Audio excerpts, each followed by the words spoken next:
Olá! Continuando nossos vídeos, Habilitar Responde, trazendo as dúvidas mais comuns de supervisão.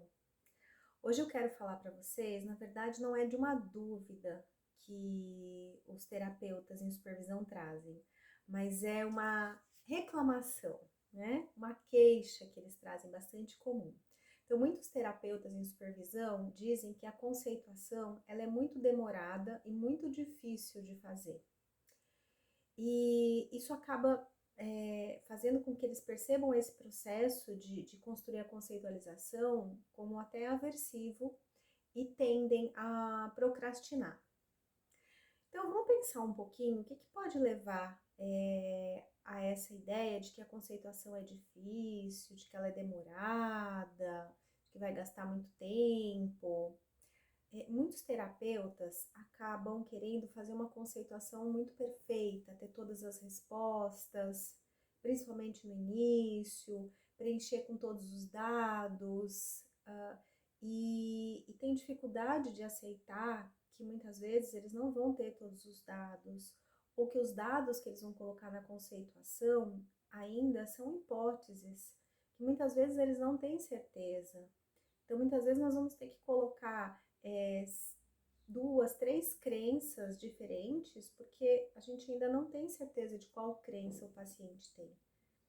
Então, essa autocobrança de fazer uma conceitualização correta, já desde o início do tratamento, sendo que a gente não tem ainda as informações suficientes, leva a muita ansiedade ou a frustração, e o terapeuta acaba entrando num comportamento de procrastinar, de deixar de lado a conceituação e continuar os atendimentos.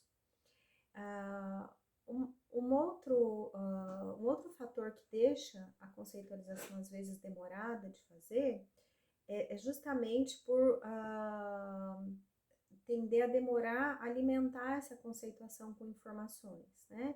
Então, demora para pegar a conceituação do paciente, quando vai preencher, tem muitas informações, né, de várias sessões, aí se perde naquelas informações que tem, não sabe que informação colocar, onde colocar a informação, então também acaba gerando aí uma certa ansiedade, acaba sendo um processo um pouco aversivo.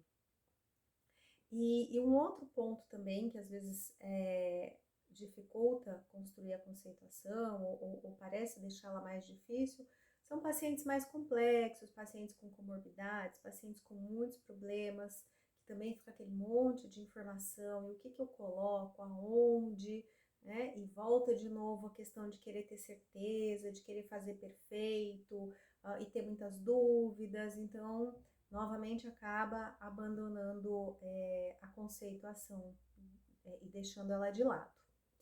Então, algumas sugestões para que esse processo de construir a conceituação seja mais tranquilo, menos aversivo, né? E que não precise procrastinar, que a gente possa olhar para essa conceituação com frequência e com muita tranquilidade. Então, a primeira coisa é deixar o perfeccionismo de lado, né? A gente vai construindo desde o início uma conceituação de hipóteses. Então, nós vamos levantando hipóteses sobre as crenças, sobre as estratégias, né, sobre os pressupostos, sobre os processos de manutenção, nós vamos levantando hipóteses. Então, nós temos que conviver com essas incertezas da conceituação. Ela não precisa estar totalmente pronta, né?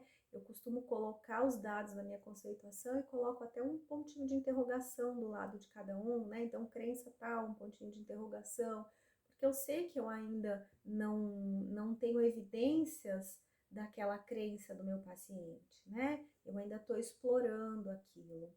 Então, a primeira coisa é a gente deixar o perfeccionismo de lado, saber que a construção da conceitualização, ela vai acontecer ao longo de todo o processo de tratamento, né? Então, a gente só vai realmente ter certeza que a nossa conceituação está precisa já mais para o final do tratamento, né? Quando a gente começa a perceber, ver os resultados, ou o próprio paciente consegue nos trazer informações que confirmem realmente essa conceituação. Uma outra sugestão para deixar essa construção um pouco mais tranquila é sempre começar a preencher usando aquela parte de baixo da formulação da Judith Beck, né, onde ela traz situação, pensamento, emoção e comportamento. Então, sempre começar dali, né? Pedindo exemplos para o paciente, pegando os exemplos do paciente da semana, né, dos momentos aonde ele teve mais dificuldade, dos momentos aonde ele teve emoções mais intensas. Então, vai colhendo essas informações com esses exemplos que o paciente traz. Porque quando a gente começa a preencher essa parte da conceituação, eu vou ter dados para preencher as outras partes da conceituação. Né? Então, ele vai me informar das outras partes. Então, às vezes eu vejo o terapeuta querendo preencher parte da crença já de início, né? Sem ter essas informações de baixo. Então, vamos supor que a gente tem um paciente que procrastine, né? O terapeuta que procrastine fazer conceituação. Então, se a gente pega um exemplo dele da semana, né? Essa semana teve algum momento que você tentou fazer conceituação? E aí o terapeuta, sim, teve ontem, eu até sentei, peguei a pasta do paciente, tentei fazer, mas eu acabei desistindo. O que você sentiu nessa hora? Eu fiquei ansioso. O que você pensou quando você olhou para a conceituação? Que não ia ficar bom, que eu não ia conseguir. Então, aí a gente já tem uma situação, fazer a conceituação, um pensamento, não vai ficar bom, eu não vou conseguir, a emoção de ansiedade e o comportamento de evitar.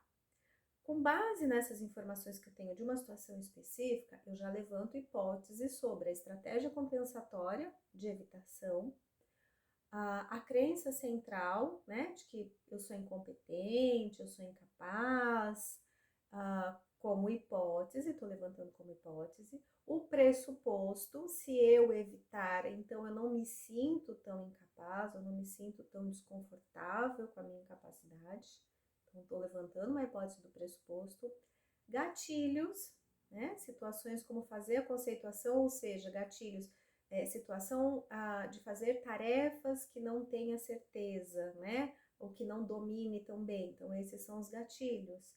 Então, eu posso ter uma noção de distorção, né? De erros cognitivos. Então, com esse pensamento, não vai ficar bom, eu não vou dar conta. Então, a gente tem previsões negativas.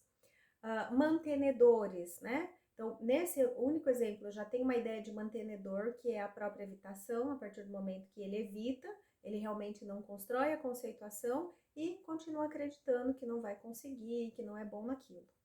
Então, olha quantas informações eu tenho para construir a conceituação com base em um exemplo que o paciente me trouxe da semana.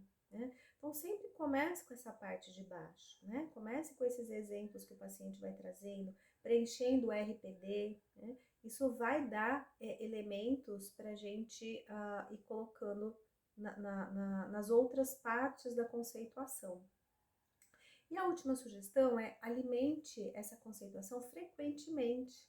Né? Não precisa ser toda a sessão, mas não deixe ficar 3, 4, 5 sessões sem colocar nenhuma informação, sem dar uma olhada na conceituação e ver se os novos dados batem com o que você colocou, ou se você tem dados contraditórios, ou se você tem dados novos. Então, alimente ela com frequência, para que não fique um excesso de dados. Espero que essas sugestões ajudem a deixar o processo de construir conceitualizações um pouco mais tranquilo.